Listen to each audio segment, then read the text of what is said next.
जानकारी मिल रही है, दूसरे आरोपी जावेद के पिता को पुलिस ने हिरासत में ले लिया है और आरोपी के चाचा को भी हिरासत में ले लिया गया है। एक आरोपी साजिद को एनकाउंटर में ढेर कर चुकी है पुलिस। तो ये बड़ी खबर मिल रही है बदायूं से जुड़े मामले को लेकर। बता दें कि दो बच्चों से यहां पर मर्डर दो बच्चों का कर दिया गया था और जिससे जुड़ा हुआ ये बड़ा अपडेट सामने आया है। दूसरे आरोपी जावेद के पिता को पुलिस ने हिरासत में ले लिया है।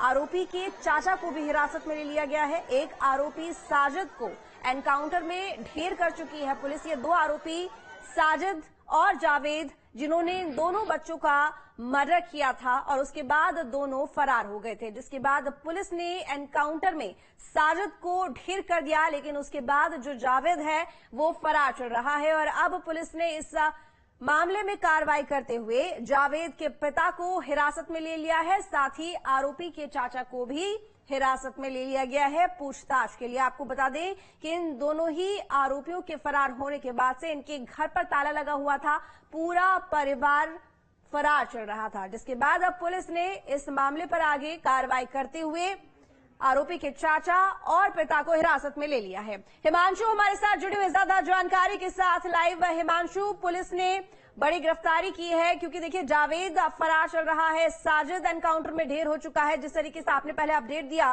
कि पूरा परिवार घर का ताला लगाकर कहीं चला गया, लेकिन इसी बीच में ये जानकारी मिल रही है कि जावेद के पिता और चाचा को हिरासत में ले लिया गया है।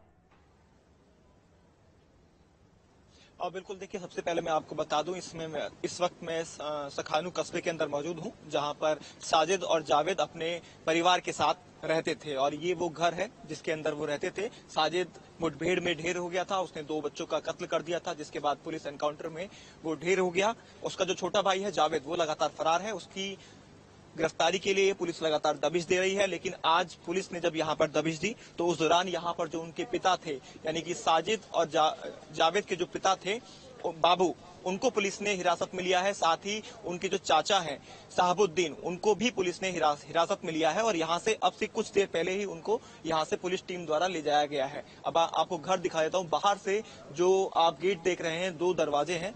दो दरवाजे में से जो पहला दरवाजा है ये बंद है और दूसरा दरवाजा अंदर से बंद किया गया है, जबकि कल यहाँ पर कोई नहीं था। कल ताला लग गया था, कल पूरा परिवार यहाँ से चला गया था जब उनको जानकारी मिली कि उनके बेटे द्वारा इस तरह से कृत्य किया गया है, यानी दो मासूम बच्चों को मौत के घाट उतार दिया गया है। तमाम लोग यहाँ पर कस्बे के आप देख सकते हैं इकट्ठे हैं। इन लोगों से हमने बात भी की है। इनका कहना है कि बेहद शरीफ किस्म के लड़के थे, लेकिन किसी को नहीं पता था कि इस तरह की घटना को भी अंजाम देंगे। यहाँ जो कस्बे के लोग हैं उनसे हम बात भी कर लेते हैं, सखानू कस्बे के। सर, आपका नाम जानना चाहूंगा। मेरा नाम अयूब रजा अशरफी है। अशरफी साहब, ये जो घटनाक्रम हुआ है, पहले इसको किस तरह से देखते हैं और साजिद ने जो किया उसको आप कैसे बयां करेंगे? देखिए, साजिद ने जो घटना की है बहुत ही शर्मिंदगी की बात है। एक अजीब कि हमारे गांव में पूरा अफसोस है और बहुत ज्यादा उन्हें कड़ी से कड़ी सजा मिलनी बहुत जरूरी है। जिन्होंने सजा मिल ही गई है, साजिद को तो सजा मिल ही गई है, अब जावेद की बारी है। जावेद को किस तरह से देखते हैं? क्या जावेद का भी इन्वॉल्वमेंट है इसके अंदर, आप मानते हैं? क्योंकि लगातार आपका कस्बा है और आपके कस्बे का नाम भी इसमें सामने आया है, सखानू। वो पूरे कस्बे का नाम ही एक तरह से बदनाम होता है, दागदार होता है, उसको किस तरह से देखते हैं? बिल्कुल, अगर देखिए, सबसे पहले हम आपको बता देते हैं, अगर हमारे गाँव का नाम बदनाम होता है तो सबसे पहले इन लोगों ने जो घटना की है उस पर बहुत ज्यादा शर्मसार है हमारा पूरा गांव। और इन लोगों को ऐसा करना नहीं चाहिए था, क्योंकि ये बहुत सीधे किस्म के शख्स लोग थे और पूरा गांव हमारा इस चीज को जानता है। अब खैर, अचानक इन्होंने, हो सकता है किसी की इसमें मिली भगत हो और किसी की साजिश हो, उस साजिश पर इन लोगों ने अंजाम दिया हो। तो बहुत ही जो है इस चीज को हम देखते हैं और बहुत ज्यादा से बातचीत होती थी साजिद की और जावेद की? बात नहीं है, हम गांव के हैं, हमारा कोई ताल्लुकात नहीं है इनसे। अब खैर, कौन कौन रहता था इनके परिवार में? अब ये तो हमें मालूम नहीं है। बहरहाल यहाँ पर इतना मालूम है, जितने अभाव हैं उनके, जो हैं उनके माता पिता, जितने अभाव हैं वो तो घर के लोग रहते ही हो। दोनों शादीशुदा थे।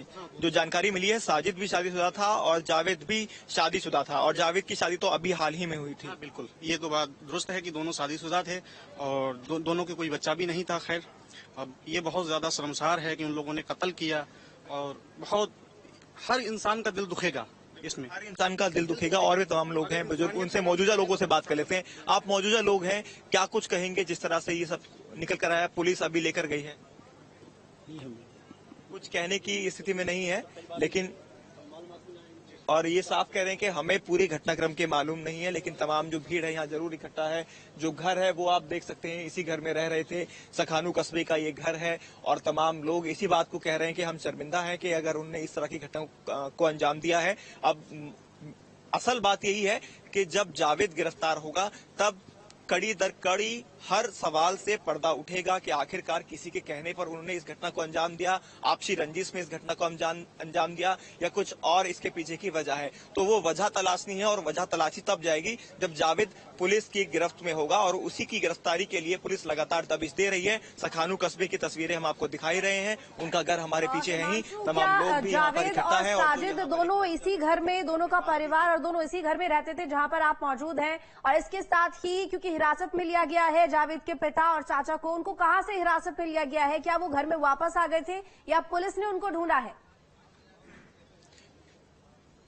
और बिल्कुल देखिए, इसी घर से उन्होंने पुलिस ने उनकी गिरफ्तारी की है, उनको हिरासत में लिया है। वो वापस अपने घर पर आ गए थे और जब पुलिस को ये जानकारी मिली तो पुलिस की एक पूरी टीम यहाँ पर आई, यूनिट यहाँ पर आई और उसके बाद उनके जो पिता हैं साजिद और जावेद के बाबू, उनको हिरासत में लिया गया। उनके साथ उनके जो छोटे भाई थे शहाबुद्दीन, उनको भी पुलिस ने हिरासत में लिया है और गिरफ्तार कर यहाँ से ले जाया गया है। उनसे पूछताछ की जाएगी, उन पर भी पूछा जाएगा कि आखिरकार जावेद कहाँ है, कहाँ हो सकता है, उसकी लोकेशन के बारे में पता किया जाएगा। और इसके अलावा भी पता किया जाएगा क्या घर के अंदर कभी बातचीत होती थी कि जो विनोद हैं उनके परिवार के साथ किसी तरह के कोई दुश्मनी की बात कभी साजिद ने कही हो या कत्ल की बात कही हो या जो तमाम तरह की बातें चल रही हैं इसको लेकर कभी चर्चा हुई हो। तो ऐसे तमाम सवाल हैं जिनका जवाब अब पुलिस इनके जो घर वाले हैं उनसे बातचीत में तलाशने की कोशिश करेगी। और साथ ही जावेद की गिरफ्तारी के लिए तो लगातार दबिशें दी ही जा रही हैं, टीमों का गठन कर ही दिया गया है। यहाँ के एसएसपी उनके द्वारा बताया गया है जल्द ही जावेद की भी गिरफ्तारी हो जाएगी। तो